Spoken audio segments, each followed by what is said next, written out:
नमस्कार दोस्तों, आपका स्वागत करता हूं इस YouTube चैनल पे। जैसे आपको पता होगा कि हमने पिछले सेशन में हमने नंबर सिस्टम का एक इंपॉर्टेंट टॉपिक डिविजिबिलिटी रूल इसकी हमने क्या पढ़ी थी, थ्योरी पढ़ी थी। आज उससे रिलेटेड हम क्या करेंगे, PYQ करेंगे। ठीक है, तो स्टार्ट करते हैं। जैसे कि आपको क्वेश्चन स्क्रीन पे दिख रहा होगा कि if a number is divisible by both 11 and 13 and then it must be necessary divisible by. अगर आप नहीं, एक नंबर है जो क्या है 11 और क्या है 13 से क्या हो रहा है, डिवाइड हो रहा है। एक ऐसा नंबर जो 11 और 13 से क्या हो रहा है, डिवाइड हो रहा है, तो वो हमेशा याद रखना कि 11 और 13 के क्या होगा, मल्टीपल से भी क्या होगा, डिवाइड होगा। अगर एक ऐसा नंबर जो 11 से भी डिवाइड हो रहा है और 13 से भी डिवाइड हो रहा है, तो वो नंबर क्या होगा, 11 और 13 के मल्टीपल से भी क्या होगा, डिवाइड होगा। तो इसका ऑप्शन नंबर सी इसका क्या होगा, आंसर होगा। नेक्स्ट क्वेश्चन, जैसा कि आपको नेक्स्ट क्वेश्चन आपको स्क्रीन पे दिख रहा होगा कि एक नंबर दे रखा है, ये बता रखा है कि ये 3 से डिविजिबल है, तो वो उसमें मतलब x की जगह पर कौन सा मान आएगा। तो कौन सा नंबर है,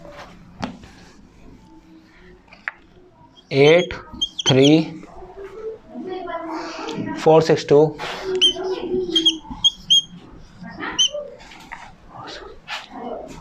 7 0 4। यदि ये संख्या क्या है, 3 से क्या है, डिविजिबल है, 3 से डिविजिबल है, तो डिविजिबिलिटी रूल। तो डिविजिबिलिटी रूल के अकॉर्डिंग क्या था कि 3 से कौन सी संख्या डिवाइड होगी, यदि उनका सम ऑफ ऑल डिजिट, यदि मतलब उन संख्या का सम 3 से डिवाइड हो रहा है, तो वो संख्या भी क्या होगी, 3 से डिवाइड होगी। तो हम इन संख्या का क्या करेंगे, सम करेंगे। 8 और 3 क्या होगा, 8 और 3 11, 11 और 4 15, 15 और 6 21, 21 और 2 23, 23 और 3 23 और 7 23 और 7 30, 30 और 4 34। तो यहाँ क्या आ रहा है, 34 प्लस x और 3 से। और तो आपको ना इसे ऑप्शन से करना, ऑप्शन से एलिमिनेट करना है कि ऑप्शन ए में दे रखा है 9, यदि 34 और 9 प्लस करता हूं तो कितना आ जाएगा, 43। क्या 43 3 के पाड़े में आता है, नहीं आता।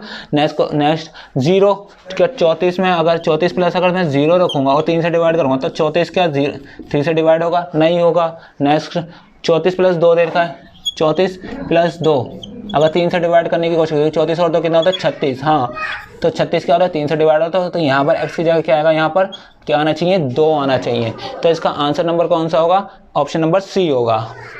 आई होप आपको समझ में आ गया होगा। 3 से ना अगर कोई संख्या क्या, और 3 से अगर ये देखना है कि कौन सी संख्या डिविजिबल है, तो आपको क्या करना पड़ेगा, उस संख्या का जितने भी नंबर देखा उनका सम करना पड़ेगा, और ये देखना होगा कि वो जो सम आ रहा है वो 3 से डिविजिबल है या नहीं है। यदि वो 3 से डिविजिबल है तो वो पूरी की पूरी संख्या क्या होगा, 3 से डिविजिबल होगा। यहाँ पर हमें बेसिकली क्या करना बताना था, x का मान बताना था कि यहाँ पर x की जगह कौन सी वैल्यू आएगी। तो आपको ना बेसिकली क्या करना, ऑप्शन में जितनी भी वैल्यू है ना उसको रख के देखना, और उनका जो डिजिटल सम करना। अगर उनका डिजिटल सम 3 से डिवाइड हो रहा है तो वो क्या होगी, ये पूरी की पूरी संख्या भी क्या होगी, 3 से डिवाइड होगी। आई होप आपको ये समझ में आ गया होगा। नेक्स्ट क्वेश्चन, जैसे नेक्स्ट क्वेश्चन आपको स्क्रीन पे दिख रहा होगा कि वह सबसे बड़ी से बड़ी कौन सी संख्या होगी, जो संख्या 23,600 23,605.4 के स्थान पर अभी इस संख्या क्या होगी, जो 4 से, ये क्या है, ये बता रखा है कि इस क्वेश्चन में बता रखा है ये क्या होगी, पूरी संख्या क्या है, 4 से डिविजिबल है। ये पूरी संख्या क्या है, 4 से डिविजिबल है। तो यहाँ पर x की जगह कौन सी संख्या आएगी, तो आपको हमें पता है डिविजिबिलिटी रूल में हमने क्या पढ़ा था, डिविजिबिलिटी रूल में हमने क्या पढ़ा था कि कोई संख्या अगर 4 से डिविजिबल होगी तो हमें क्या देखना, लास्ट की ना केवल 2 संख्या देखनी है। अगर कोई संख्या अगर 4 से डिवाइड होगी तो हमें 4 से डिविजिबल देखने के लिए कि वो संख्या 4 से डिवाइड होगी या नहीं होगी, तो हमें ये देखना होगा कि जो लास्ट की 2 संख्या है ना, हमें बस केवल 2 संख्या देखनी होगी। यदि 2 संख्या 4 से डिवाइड हो रही है तो वो पूरी की पूरी संख्या क्या होगी, 4 से डिवाइड होगी। यहाँ पर लेकिन यहाँ पर तो कुछ दे नहीं रखा, तो आप क्या करें, तो यहाँ पर हम बेसिकली ना ऑप्शन में जितनी भी नंबर है ना उसको रख के देखेंगे। तो पहला ऑप्शन क्या दे रखा है, 90 दे रखा है, 94। क्या 94 4 के टेबल में आता है, 4 एकम 4 4 एकम 4 7 दूनी 8 14 नहीं आता, तो 9 तो होगा नहीं। फिर क्या होगा, 0 रखेंगे, 0 और 4, हाँ ये हो सकता है, 1 आ गया। और दूसरा भी देख लेते हैं, और क्या दे रखा है, 2 दे रखा है, 2 4, ये भी हो सकता है, 4 6 24।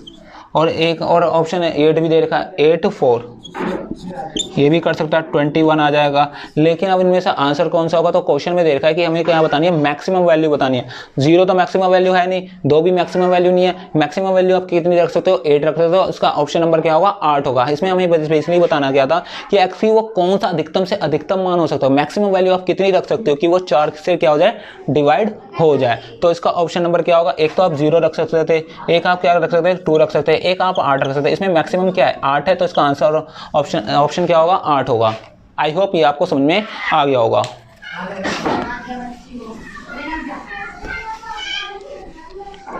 नेक्स्ट क्वेश्चन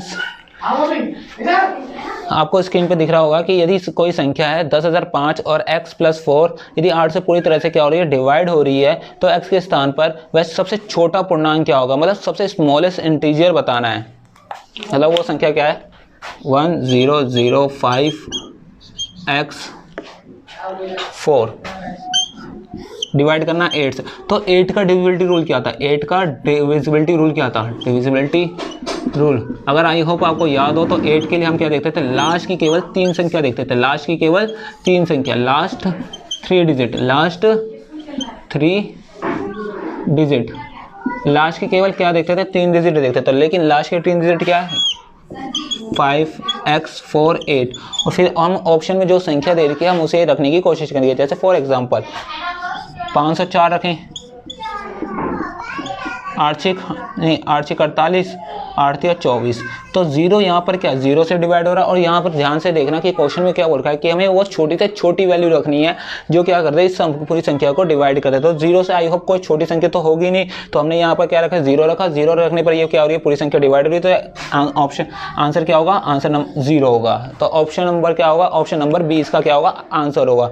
वैसे ये 8 रखने पर भी क्या हो रहा है, डिवाइड हो रहा है। लेकिन हमें क्या बताना है, सबसे स्मॉलेस्ट संख्या बतानी है, सबसे छोटी संख्या। सबसे छोटी संख्या क्या है, 0 है। तो 0 रखने पर 8 ये पूरी की पूरी डिजिट क्या हो रही है, 8 से डिवाइड हो रही है। तो आंसर भी क्या होगा, 0 होगा, मतलब 0 होगा। हाँ ठीक है, आई होप ये आपको क्या होगा, समझ में आ गया होगा। नेक्स्ट क्वेश्चन, जैसा कि आपको नेक्स्ट क्वेश्चन स्क्रीन पे दिख रहा होगा कि एक नंबर दे रखा है, वो बोल रहा है कि यदि वो नंबर क्या है, 9 से क्या है, डिविजिबल है। क्या है, 9 से डिविजिबल है। तो हमें ये बताना है कि उस नंबर में जो x और y है तो वो क्या हो सकते हैं।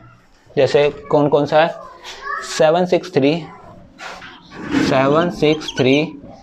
x 4y y2। तो हमें ये बताना है कि मतलब x और y के कितने जोड़े क्या हो सकते हैं, संभव हो सकते हैं, मतलब कितने मान यहाँ पर आप रख सकते हैं। ठीक है, तो इनका पहले, और इसे क्या करना है, 9 से डिवाइड करना है, 9 से डिवाइड करना है। तो पहले हम क्या करते हैं, 9 का डिविजिबिलिटी रूल क्या कहता है कि 9 से डिवाइड करने के लिए आपको बेसिकली क्या करना पड़ेगा कि वो जो संख्या दे रखी है उसका क्या करना पड़ेगा, सम करना पड़ेगा। आपको क्या बेसिकली क्या करना पड़ेगा, उसका डिजिटल सम निकालना पड़ेगा। चलिए निकालते हैं।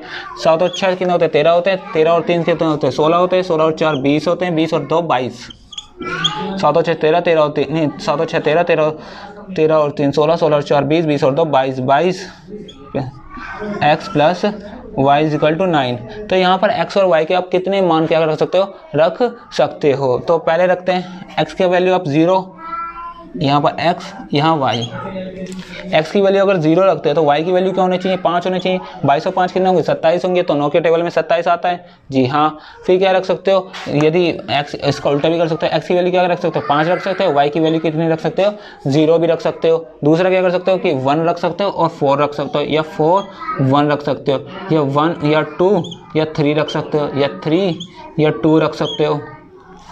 ऐसे आप क्या करते हो, बढ़ाते जाओगे। 3 हो गया, या आप क्या रखते हो, 3 और 2 5, या आप नहीं, कितने में वैल्यू हो गई, 1 2 3 4 5 6। और भी रख सकते हो, हाँ 9 और 5, हाँ। और क्या रख सकते हो, 9 रख सकते हो और 5 रख सकते हो। 9 और 5 कितने होते हैं, 14 होते हैं। और 14 और 22 कितने, 14 और 22 कितने होते हैं, 36 होते हैं। ठीक है, ठीक है। तो ऐसे हमें 14 की बनाना है, 7 रख सकते हो। ठीक है, 7 8 और 6 रख सकते हो।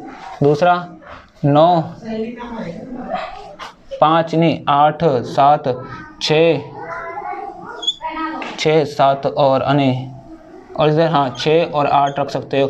और 7 हो गया 5 और 9 लिख सकते हो। ऐसे कितने हो गए 1 2 3 4 5 6 7 8 9 10 11 ऐसे कितने पेयर्स हो गए 11 पेयर्स हो गए जिसमें एक्स की और वाई की वैल्यूज के अंदर क्या कर सकते हो आप पुट कर सकते हो। तो इसका ऑप्शन नंबर क्या होगा बी डी, इसका ऑप्शन नंबर डी इसका क्या होगा राइट आंसर होगा। बेसिकली इसमें करना क्या था कि आपको एक्स और वाई के इतने पेयर बना देते, मतलब ऑप्शन से आपको देखना था कि इसमें ऑप्शन में मैक्सिमम कितने देर का 8 देर का 9 देर का 10 देर का 11 देर का।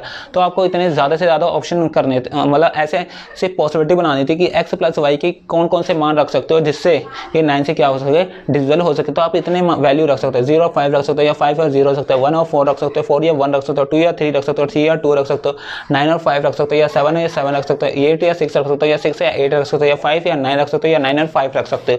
मतलब ये क्या है टोटल 11 पॉसिबिलिटी है जिसको जो एक्स और वाई की जगह तुम क्या कर सकते हो रख सकते हो। आई होप ये आपको समझ में आ गया। आपको बेसिकली करना क्या है कि नंबर सिस्टम से रिलेटेड जितने भी सारे क्वेश्चन है वो सारे आपको क्या करना है प्रैक्टिस करनी है। जितनी ज़्यादा आपकी अच्छी से प्रैक्टिस होगी उतने ही आप क्या करेंगे चांसेस रहेंगे क्योंकि मैथ्स में स्कोरिंग, क्योंकि मैथ्स क्या होता है सबसे स्कोरिंग वाला नहीं स्कोरिंग और सबसे टाइम टेकिंग प्रोसेस होता है। मैथ्स में मतलब जो भी आप कॉम्पिटिटिव एग्जाम की तैयारी करते हो तो उसमें मैथ्स जो होता है ना बड़ा टाइम टेकिंग प्रोसेस होता है। तो उसके लिए क्या होनी चाहिए आपकी ना स्पीड होनी चाहिए। आपको हर एक कॉन्सेप्ट को बारीकी से समझना होगा। आपको हर एक कॉन्सेप्ट को क्या करना पड़ेगा बारीकी से समझना पड़ेगा, तभी आप क्या कर सकते हो इन क्वेश्चन को सोल्व करते हो। अदरवाइज मैथ्स कोई हलवा नहीं है, मैथ्स बेसिकली हलवा नहीं है। इसको बेसिकली ये क्या करते हैं इस मैथ्स में मांगते डिमांड करती है प्रैक्टिस। जितनी आपकी ज़्यादा प्रैक्टिस होगी उतनी ही आप क्या करोगे अच्छे से क्या करोगे मैथ्स कर पाओगे। आई होप समझ में आ गया होगा। तो नेक्स्ट क्वेश्चन पे मूव करते हैं। जो नेक्स्ट क्वेश्चन दे रखा है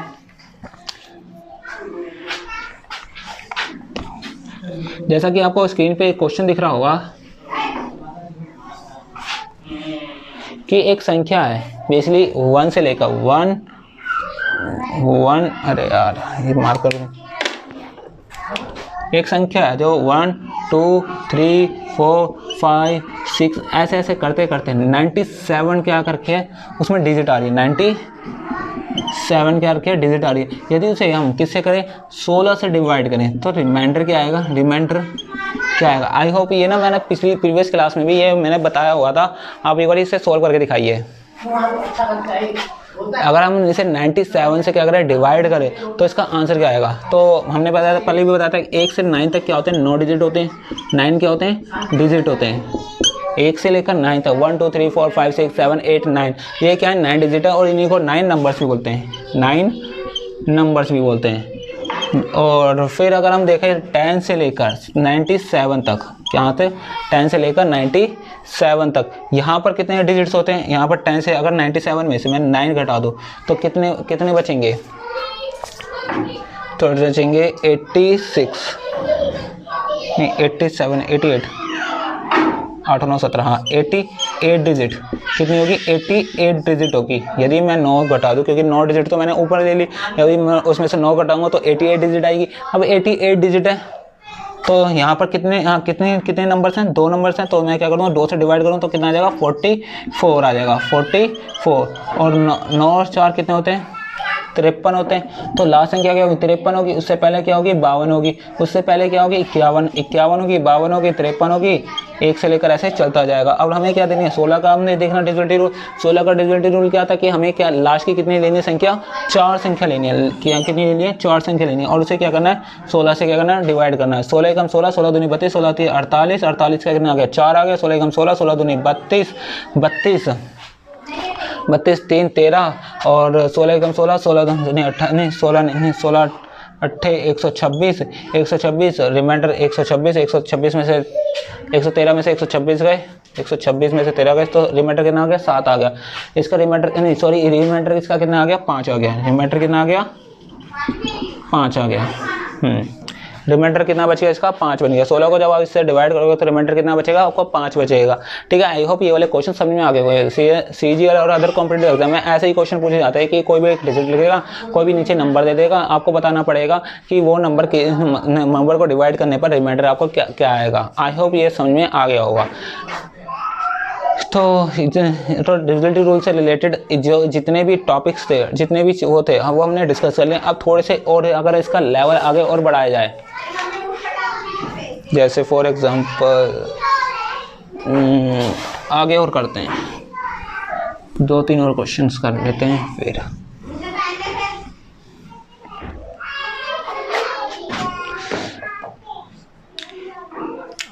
आज के लिए इतना ही, चलिए आज के लिए इतना ही रखते हैं। आई होप ये सब क्या हो गया, समझ में आ गया होगा। डिविजिबिलिटी रूल से रिलेटेड कुछ और टॉपिक्स कल नहीं, कुछ और क्वेश्चन की प्रैक्टिस हम क्या करेंगे, कल भी करेंगे। आई होप आपको ये समझ में आ गया होगा। आपको बेसिकली करना है क्या है, आपको बेसिकली प्रैक्टिस करनी है और इसकी थ्योरी को अच्छे से आपको क्या करना है, रट लेना है, समझ लेना है और दिमाग में घुसा लेना है। अदरवाइज ये जो टॉपिक है बहुत इंपॉर्टेंट रोल करता है, इंपॉर्टेंट रोल अदा करता है कि आप मतलब जो अदर टॉपिक्स करोगे उसमें आपकी कैलकुलेशन को क्या करता है, ये रियल जो टॉपिक है वो क्या करता है, इंप्रूव करता है। जितनी आपकी कैलकुलेशन इंप्रूव होगी उतने ही आप क्या करोगे, टाइम सेव कर पाओगे, और टाइम सेव कर पाओगे तो उतना ही अच्छे से आप क्या कर पाओगे, एग्जाम्स में उतनी अच्छी आपको क्या होगी, परफॉर्मेंस होगी।